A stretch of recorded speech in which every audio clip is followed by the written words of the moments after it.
Bruce Cassidy, head coach of the Bees, nice enough to join us on the phone right now. Coach, congratulations on the new extension. What does the new deal mean to you, your family, and your commitment to the city of Boston? Well, thanks, Jameson, Mike, and Brian for having me. Well, listen, it's an honor coaching Original 16 with all the history the Bruins have. Great locker room, great people. So I'm happy that the Jacobs family, Donnie and Cam Neely have put their faith in me. So now I just got to get out there and keep doing a good job. Coach Mike Rupp here. The one thing I want to say, this might be a little long-winded question for you, but I want to point something out to all of our viewers, that when you took this job over, there was kind of that idea, we thought that maybe this is that weird stage with the Boston Bruins. Their older guys are getting a little bit older. They don't really have anybody filling in on, as far as youth. Yep.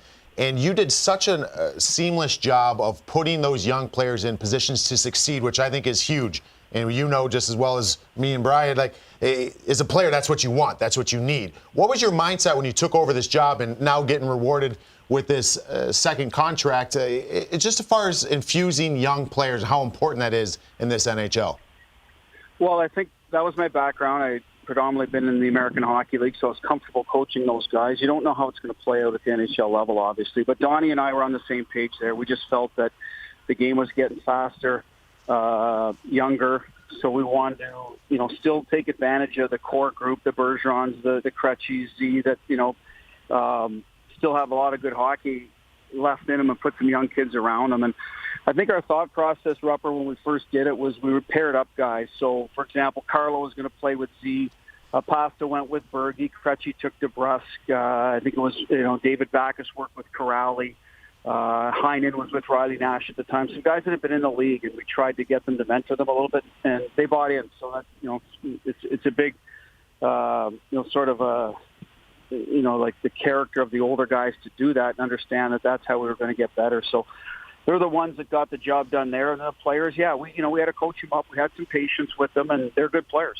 They showed it. So it worked out in the end. And the next year it's McAvoy and, sort of the next wave. And now we're at a point where it's a little tougher for those younger guys to get into our lineup, but we've got some good internal competition. And so far it's worked out, and see where it leads us this year. Bruce, take us through the mindset. First off, congratulations on the new deal. I should say, I just think you've done an amazing job since the minute you've taken over for the Bruins. But if you go back to 02, 03, obviously your coaching in Washington doesn't work out. You eventually find your way back to the American League. You're coaching in Providence, 3 as an assistant, 5 as a head. But what were you thinking? What were your goals at that time? Kind of give the fans a glimpse into how you've made this incredible return back and done a tremendous job. What have you learned? I'm trying to ask it a nice way. Yeah, well, it's a tough racket. I've learned that. So, but at the end of the day, I was young. I didn't have much NHL experience as a player, and now I go in there without any as a coach. So obviously that, in hindsight, works against you. Learn to communicate better, get your message across better. But I think it's just an aging process. Have kids, so that balances you out better. And then you get back into an organization where you see a path that they had promoted from within. So put your time in, do your work, get to know how they play, the culture of the organization, and things fell into place. You get an opportunity, and that's what I will say. People have asked me, your second chance. I said, just be ready if it comes. That's all. And I thought we were. I thought we did a good job as a staff. That when they made the change to adjust the way we played in a short period of time and try to get that message across, and it's worked out since then. But I don't think there's a plan. I think you always want to get back. You hope for a second chance, but sometimes, you just got to catch a break. It's usually at the expense of someone else, and, that's the business, and, we were able to take advantage of it. Yeah, you've certainly made the most of it. We know in sports, and especially in our sport, that only one team every year can raise Lord Stanley's Cup. You guys came about as close as one team can, Game 7 of the Stanley Cup Final. And we always hear from players how quickly they flip the script or how long a Stanley Cup Final loss sits with them. From a coach's perspective, how much does that still kind of nag away at you? Did you flip the script pretty quickly to look ahead to the next season? Where does it come down from a coaching perspective on that?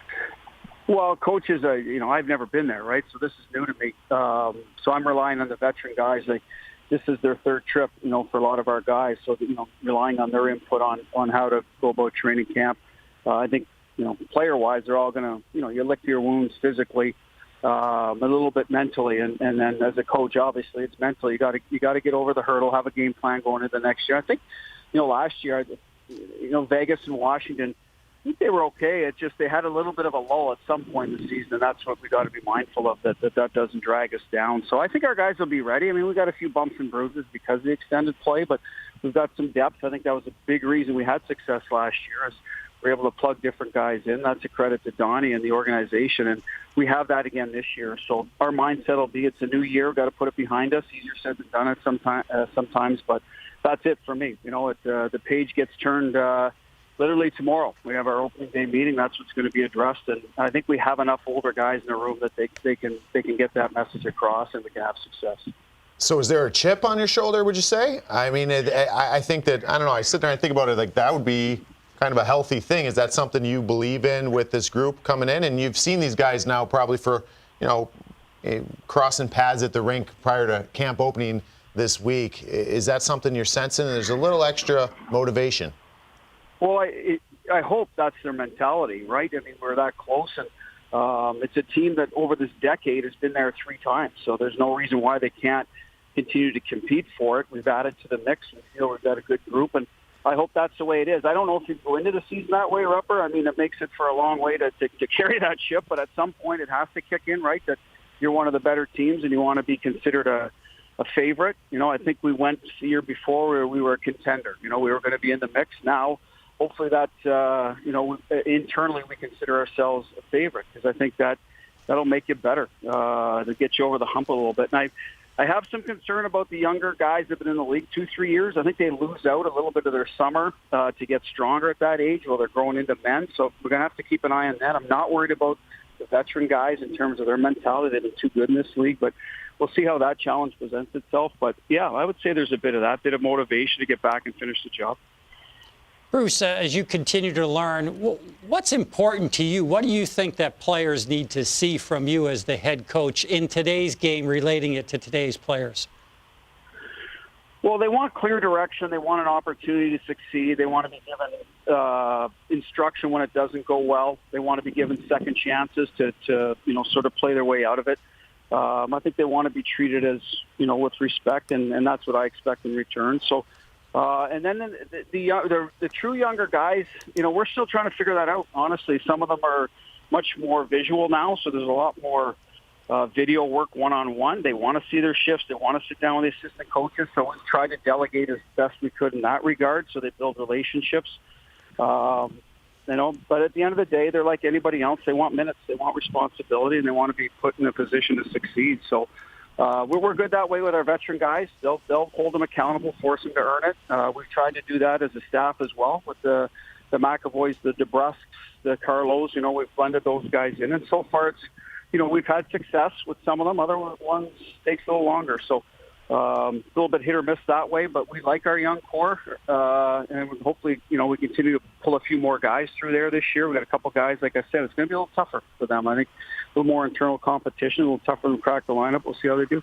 All right, like you said, it all kind of gets underway starting tomorrow with the opening of camp, the opening speech from you, and of course Cam Neely there, and we look forward to seeing what you guys can do again coming off the Stanley Cup Game 7. And congrats on the new deal.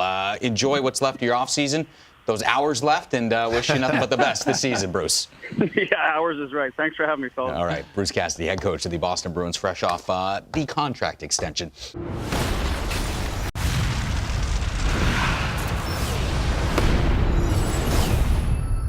You mentioned his first go-around in the NHL didn't go as smoothly. No, second time around, it did. Did you think it was going to work out the second time around? Because that's kind of a trend we've seen these days. I thought he was much more prepared for success the second time, and that's essentially what he said. You have to remember, I had some players on that team in my agent days, and I'm talking about Washington, and Yogs was kind of the rage. Playing D wasn't that high up on his list. There was a lot of crazy things that were happening, and then when you couple that with the fact that Bruce really hadn't had a lot of experience. He was a pick in the National Hockey League, a first rounder, if I remember correctly, to Chicago in the mid-teens. But he didn't have a lot of NHL experience. I think that hurt him a little bit. I just love the overall story, though, because he went back to kind of the roots. He made himself a better coach. He put the time and the effort in. 5 years as a head coach in the American League, 3 as an assistant down in Providence, coming back after being a head coach. And then, of course, he was an assistant for a year there under Claude before he took over. So he really paid his dues. He proved that you can get better as you age, and I just think he's spot on everything he was saying in terms of what players want from you. You guys always hear me say it, accountability in the room, and then they want to know that you can make them better. And I heard those things from Bruce. Those are key things for me that I want to hear from a coach that wants to get back to this level. Yeah, and I cannot state enough, and that was one of the questions that I asked him there, and if we remember, and we're dating back that time, this team was, after Claude Julien, it was the question of what do we do here? What do we do with Zdeno Chara in his remaining years here? What do we do with Patrice Bergeron and company? There was a lot of ifs, The team was on a very slippery slope of going the wrong way, is what a lot of people thought. He comes in here and in year one puts players that's so underrated. Putting players in a position to succeed is the biggest thing, especially in nowadays NHL, because they are young players. You can't put, you just heard him say it, partner guys up. Give them someone to look up to, a compass guy to work with on a day-to-day basis, learn the grind of the NHL, learn how to be a pro. He does that. You got players like Heinen, DeBrusk, Carlo, McAvoy. They had pretty much impactful years in year one of each one of their careers. Yeah, way ahead of schedule. Yeah, way ahead of schedule. And not only that, it now made this team a quicker team, a more passionate team on chasing pucks down, getting involved. And all of a sudden it revitalizes the veteran guys as well. So I would say Bruce Cassidy has done as good of a job. Actually, sorry. He has done the best job of retooling a current roster and with this influx of young players, and took them to one game away from winning the Stanley Cup.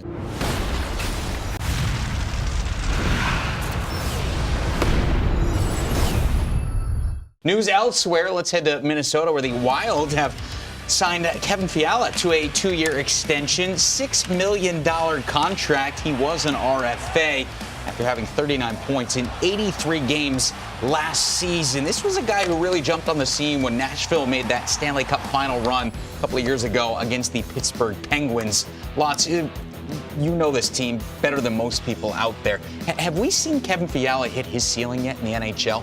No, I don't think so. I mean, he did have 23 goals just a couple of years ago, but last year, as you see right there with Minnesota, just the 3 goals in the 19 games, you can attribute that to a new team, new line mates, new coach, or you could take a harder stance and say, wait a minute, what's going on here? I think that's really what was the hang-up on this one in terms of how long it took to get him signed, but he's going to be there. I believe he's over in Switzerland right now, but will he be there on time? I'm told he will be.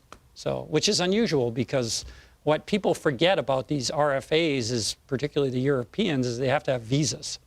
So a guy like Rantanen that's back in Finland, or Laine, it's a little easier in Canada, but in the U.S., because of this day, it's a little bit more difficult to get people in the country as quickly as we used to. So there's that whole dynamic. But in terms of the contract, I think it's a good contract. He's a guy that you want to see more from before you're willing to commit long term. I don't think that was ever on the table. And I also think that as a player, when you have a new GM come in, there's concern. You were brought in his case, Kevin Fiala, he was brought in under Paul Fenton. And Paul Fenton was very familiar from the Nashville days with Kevin Fiala, and he was one of the future pieces that Paul Fenton wanted to change his team, younger team, faster team. He's got this upside. He has this untapped offensive ability. So now when you get Billy Guerin coming in there as GM, I'm sure there's concern from the player. Oh, I don't know what he thinks about me. He wasn't the GM that went and got me. So this is great news for Kevin Fiala. Billy Guerin understands we do need to get faster. He's a piece of the puzzle. And Kevin Fiala, it's got to feel very good to get re-upped and get ready to come in and make an impact.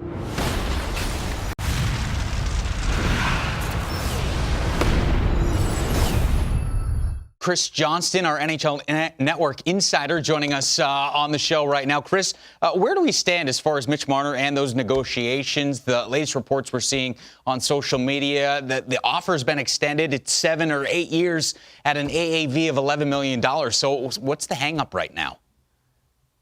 Well, I'd say everything is real right now because now Mitch Marner is missing team activities and the negotiations are spilling a little bit out into the public forum. And, what I can tell you is that the Leafs very much do not want a repeat of the William Nylander situation. Of course, they didn't sign him last season until December 1st. He missed all of camp, the preseason, 20-plus regular season games. And so as a result of that, they've been fairly aggressive in offering Mitch Marner a contract that they feel should get the deal done. And that's in that $11 million neighborhood. It's in John Tavares range. He has a 7-year deal at $11 million with the Leafs. I think that's something the Leafs would be more than happy to give Mitch Marner to get his signature on a contract. But at this point in time, Marner's camp is more focused on doing a 3-year deal. They feel that is the best way to protect themselves should the NHL's salary cap go up in the next couple of years, as is expected. When some new TV deals kick in, Seattle joins the league.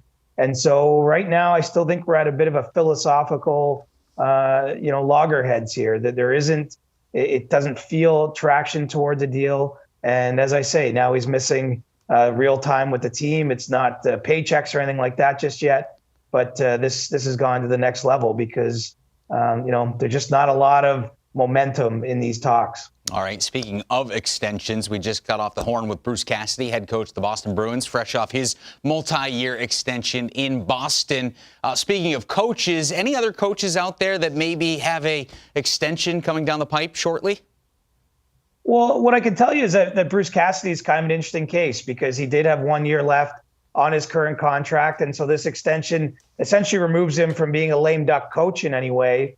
And, on his deal, he ended up in the $3 million range, which puts him in the top half of coaches in the league. So I think that he's kind of an interesting case because, remember, it was 13 years that he had to wait from his first NHL head coaching job way back when with the Washington Capitals before he got that second chance with Boston. And obviously, they've enjoyed great success playing 6 playoff rounds these last 2 years, and he gets rewarded quite nicely. So, this is one where other coaches will be happy to see. Bruce is a popular guy, and as I say, he's now in that next tier of NHL coaches, at least how he's going to be compensated. All right, we know September 15th is a date a lot of hockey fans, both the players and management, owners, all have circled on their calendar. As far as the NHLPA goes and their decision to either opt out of the CBA or continue it on for the next couple of years, where do we stand as far as September 15th goes right now? Well, the union is yet to put a vote to the players, so they haven't asked the executive committee to make a decision on how exactly they'll handle that opt-out decision that comes Sunday. But, what I can tell you that's fairly interesting is that the NHL and the NHL Players Association have met now for 4 straight business days, going back to last Friday, as they try to continue to see if there's enough commonality here where they can maybe even extend the CBA, make it almost moot how long, whether the players are going to, terminate it early or let it go through 2022. And so that seems to be the focus right now. And there really is still some cautious optimism that can get done. Not a lot of word leaking out of those rooms. Even some people traditionally that have been in the know on these kind of level of negotiations in the past seem to be in the dark. And there's a feeling in the sport that, that players' vote might end up not being as important if they're able to extend the CBA. So, they got a couple days here to try to get it across the finish line. And, in the meantime, we'll wait and see where they end up. All right. Speaking of waiting and seeing where guys end up, what about Justin Falk and the odds that maybe his time in Carolina is coming to an end and the chances that he maybe waives his no-trade clause coming up? Well, this is still a pure numbers game for the Carolina Hurricanes. When they signed Jake Gardiner as a free agent last week, Falk is the odd man out. And there have been a lot of discussions here in recent days with the Anaheim Ducks. There's a deal in place that would send Justin Falk to the Ducks. But, to this point in time, he hasn't waived a no-trade clause that includes Anaheim listed on the teams he can't be traded to. And, there's been a ton of discussion behind the scenes. Falk, of course, has 1 year left on his deal, so he can be a free agent next year. There's a chance if he does waive to go to Anaheim that there's an extension in place that might entice him to do that. And it all hangs up right now in the clouds because he hasn't paved the way for that deal. I do believe even if Justin Falk doesn't end up waiving for the Ducks, that another trade will be completed because there is interest in him from other teams, including some teams that aren't on his no-trade list, meaning he won't have a say in terms of where he ends up. All right, interesting stuff. We know you'll continue to follow it, and if you get any info, please pass it along to us. Chris Johnson, thank you so much. Enjoy the few remaining hours in your off season because it all gets going tomorrow, you said. Yeah, I'm ready to rock. Great right. to have camps opening.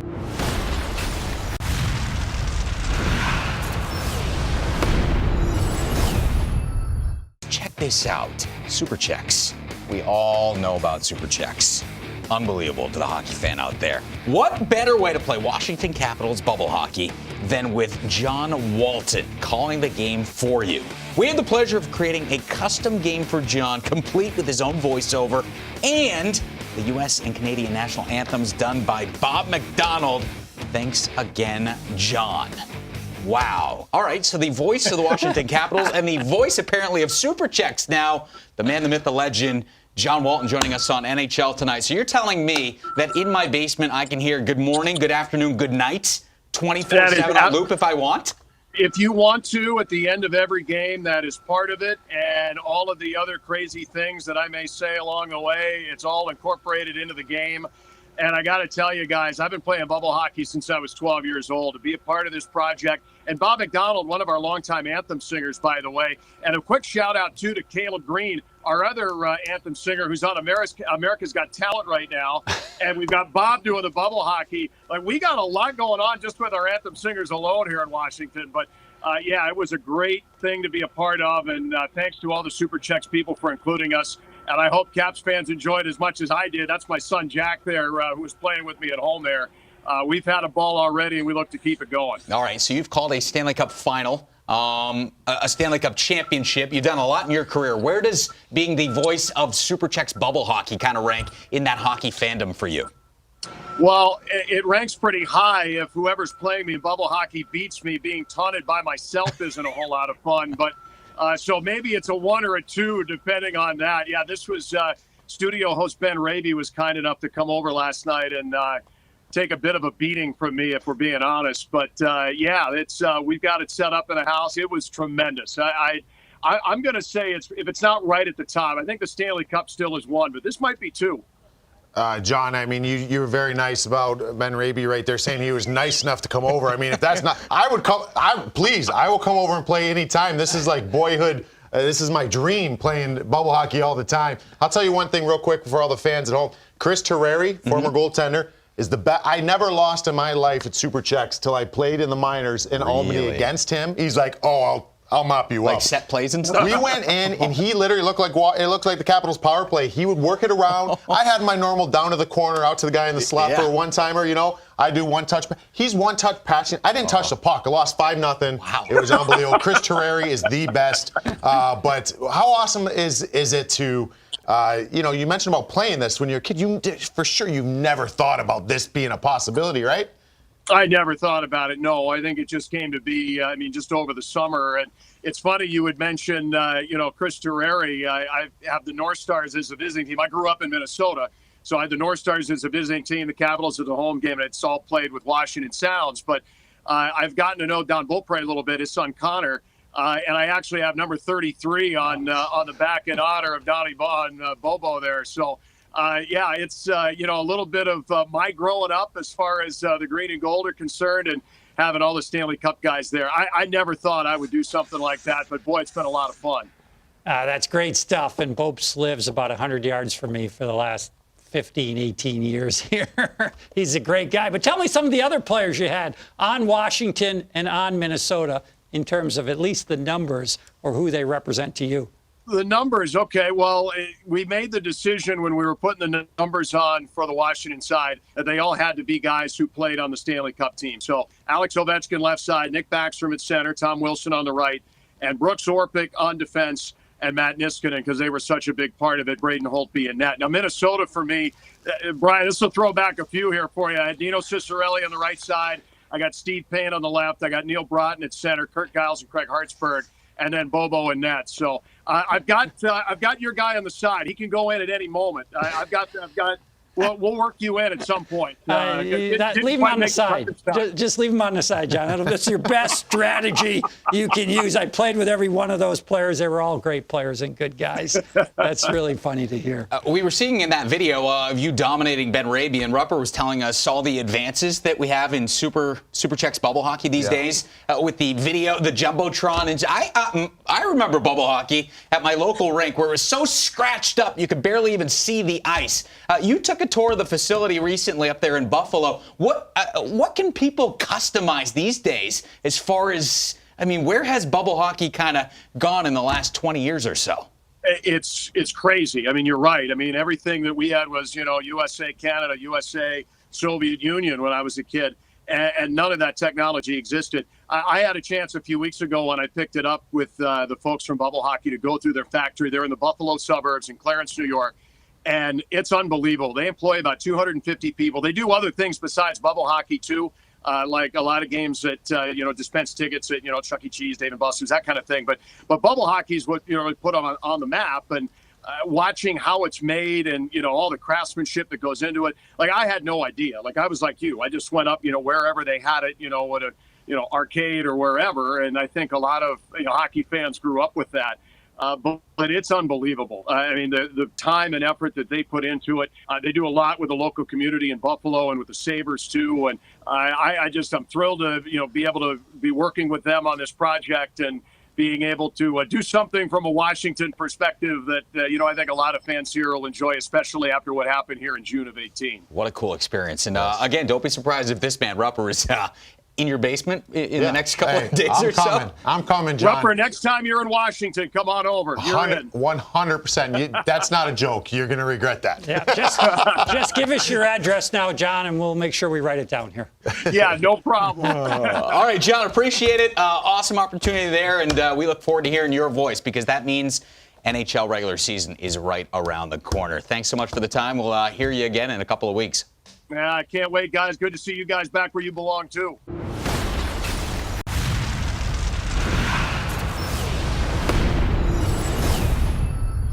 Hard to believe it's been 18 years as we continue to honor those brave first responders who marched in that day and did the heroics that they had to do. And, of course, remember all that did not make it out on that horrific day back on September 11th, 2001.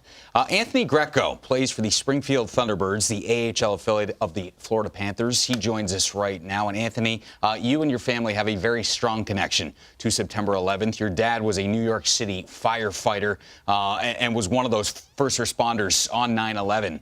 What do you remember from that day, or what has he told you over the years about his role, his involvement on what he saw that afternoon? Yeah, I was young. I was probably only in about third grade, so I was only around 8 years old. And the only thing I remember is our teachers at school telling us we had to go home. And we had hockey practice that day. And I remember being mad that I couldn't go to hockey practice because everything kind of paused and stopped for the day. But as I got older, I kind of realized, the magnitude of what went on and what happened, and kind of learned more about, my dad's involvement in it. And he's not one to speak much about it. And he's kind of a closed off private person. And but no, it's obviously something that has been a big part of our family now for however long it's been. And so it's like I said, he doesn't speak much about it, but the only thing I remember as a kid was, coming home and seeing it on the TV and kind of trying to process everything. Anthony, your family certainly has been through a lot and still continues to go through some of it.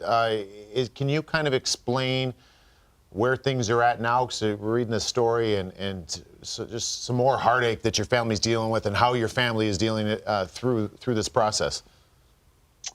Yeah, so, my senior year of college, actually, my senior night, he ended up having an emergency and having to go to the hospital I went to Ohio State, and Since then, it's kind of been an uphill battle. He's dealt with numerous different kind of diseases and regarding his lungs and his kidneys, and so he's been dealing with that now for a few years, and it's something that we've had to kind of change our lives and sort of kind of get used to. But him being the same guy, and he doesn't complain and he doesn't say boo about it, but it is tough to kind of watch your best friend go through something like that, and especially him being as active as he always was, and kind of getting everything taken away from him and not being able to be as individual as he was, I guess, and independent as he was, is been difficult on him. But he's through the whole process. He hasn't said boo about it, and it's kind of incredible to watch.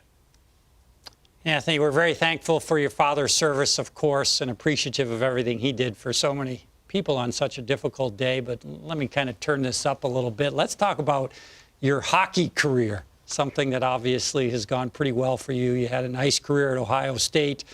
You move on to pro. Last year, you led your team in scoring 30 goals with the Panthers this year. What do you need to do to make that team out of camp? Is that where your sights are set?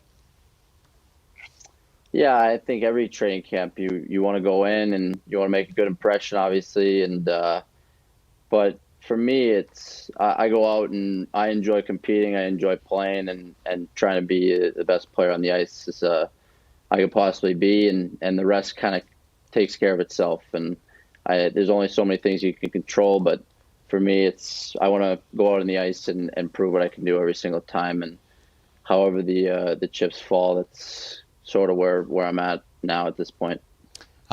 You're a member of the hockey family. We're all a member of the hockey family, and it's such a tight-knit community, and that community showing incredible support to your family. You know, we talk about some of those obstacles you guys have had to overcome, and recently your parents moving into a new house that was handicap accessible for your dad, and unfortunately a fire ripping through the home. But the Springfield community coming out in waves, fundraising efforts to try and help your parents get back on their feet. Can you tell us a little bit more about the hockey community up there in Springfield and how they're kind of helping you guys out? They've been amazing. I mean, they've supported me since the first day I went to Springfield, and yeah, for them to kind of put an event on together like that and to help support us, I couldn't thank them enough for everything that they've done for me in Springfield, and then to kind of go off on their own and do that for our family. It's not really many words you can say for that. Is there a way for viewers watching right now to be able to help out? Because, again, we are all a hockey family, and we'd love to do our part to do anything we can to help you guys in any way possible. Is there a link, a GoFundMe page, or would you direct them to the Springfield Thunderbirds website? Where can they go to help out? There's actually there's a foundation. It's called the Ray Pfeiffer Foundation. Ray Pfeiffer was a firefighter who passed away, and they built the foundation in his name, and it helps kind of pay for the equipment and any sort of things.